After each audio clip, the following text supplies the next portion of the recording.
जय श्री कृष्ण। राधे राधे। आज की कहानी बहुत ही ज्यादा प्रेरणादायक है। एक जादूगर जो मृत्यु के करीब था, मृत्यु से पहले अपने बेटे को चांदी के सिक्कों से भरा थैला देता है और बताता है कि जब भी इस थैले से चांदी के सिक्के खत्म हो जाए तो मैं तुम्हें एक प्रार्थना बताता हूँ। उसे दोहराने से चांदी के सिक्के फिर से भरने लग जाएंगे। उसने बेटे के कान में 4 शब्दों की प्रार्थना कही और वह मर गया।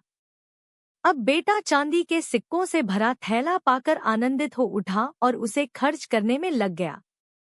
वह थैला इतना बड़ा था कि उसे खर्च करने में कई साल बीत गए। इस बीच वह प्रार्थना भूल गया। जब थैला खत्म होने को आया तब उसे याद आया कि अरे, वह 4 शब्दों की प्रार्थना क्या थी। उसने बहुत याद किया, उसे याद ही नहीं आया। अब वह लोगों से पूछने लगा। पहले पड़ोसी से पूछता है कि ऐसी कोई प्रार्थना तुम जानते हो क्या जिसमें 4 शब्द हैं। पड़ोसी ने कहा, हाँ, एक 4 शब्दों की प्रार्थना मुझे मालूम है, ईश्वर मेरी मदद करो।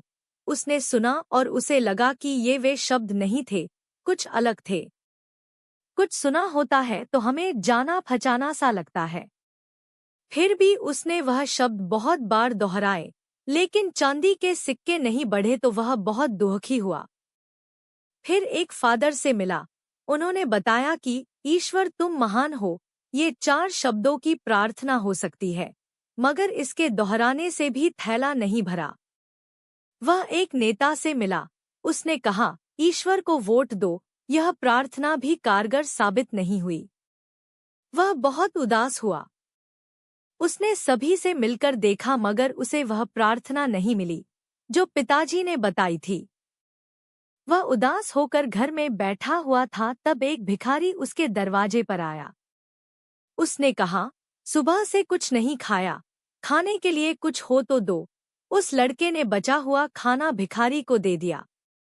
उस भिखारी ने खाना खाकर बर्तन वापस लौटाया और ईश्वर से प्रार्थना की, हे ईश्वर, तुम्हारा धन्यवाद। अचानक वह चौंक पड़ा और चिल्लाया कि अरे, यही तो वह 4 शब्द थे। उसने वे शब्द दोहराने शुरू किए, हे ईश्वर तुम्हारा धन्यवाद, और उसके सिक्के बढ़ते गए, बढ़ते गए। इस तरह उसका पूरा थैला भर गया।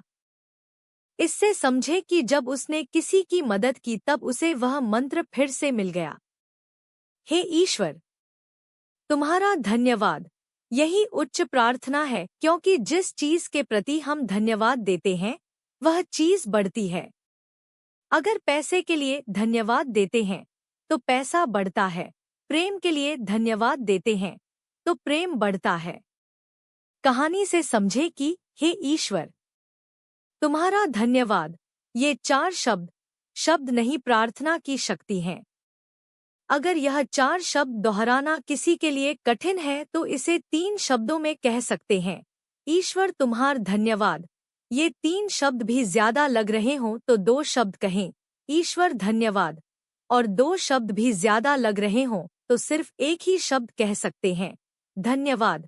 आइए हम सब मिलकर एक साथ धन्यवाद दें उस ईश्वर को। मेरी इस कहानी को आप लोग इतनी श्रद्धा से सुन रहे हैं, उसके लिए आप सभी को धन्यवाद। यदि आपको मेरी मोटिवेशनल कहानी पसंद आ रही है तो प्लीज मेरे चैनल को सब्सक्राइब करें, लाइक करें और कमेंट्स भी करें।